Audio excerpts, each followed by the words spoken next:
যুক্তরাষ্ট্রের বৈদেশিক নীতিতে ক্রমবর্ধমান অনিশ্চয়তা এবং প্রেসিডেন্ট ডোনাল্ড ট্রাম্পের আগ্রাসী ও অস্থির আচরণ বিশ্ব রাজনীতিতে নতুন হিসাব নিকাশ তৈরি করেছে। দীর্ঘদিন যুক্তরাষ্ট্রের ঘনিষ্ঠ মিত্র হিসেবে পরিচিত অনেক দেশ এখন নতুন করে নিজেদের কূটনৈতিক ও অর্থনৈতিক সম্পর্ক পর্যালোচনা করছে।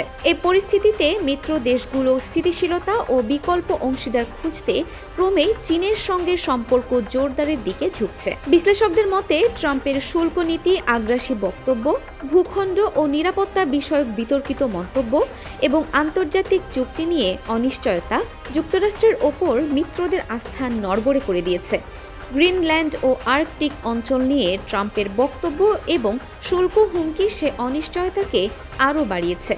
যদিও কিছু সিদ্ধান্ত পরে প্রত্যাহার করা হয়েছে, তবুও যুক্তরাষ্ট্রকে এখন আর আগের মতো নির্ভরযোগ্য অংশীদার হিসেবে দেখছে না অনেক দেশ। এর সুযোগ কাজে লাগাতে সক্রিয় হয়েছে চীন। বেইজিং ইউরোপ ও অন্যান্য পশ্চিমা দেশের সঙ্গে সম্পর্ক উন্নয়নে নতুন করে উদ্যোগ নিচ্ছে।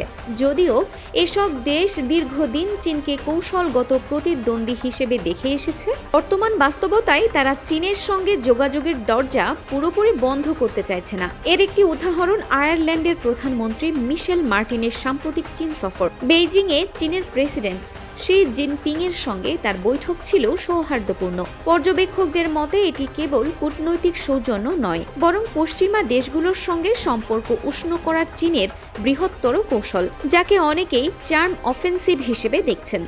চীনের রাষ্ট্রীয় গণমাধ্যমও ইউরোপের সঙ্গে ঘনিষ্ঠতার পক্ষে জোরালো আহ্বান জানিয়েছে। গ্লোবাল টাইমসে প্রকাশিত এক সম্পাদকীয়তে সতর্ক করে বলা হয়েছে, বিশ্ব যদি সহযোগিতার পথে না হাঁটে তাহলে আবার বনের আইনে ফিরে যাওয়ার ঝুঁকি রয়েছে।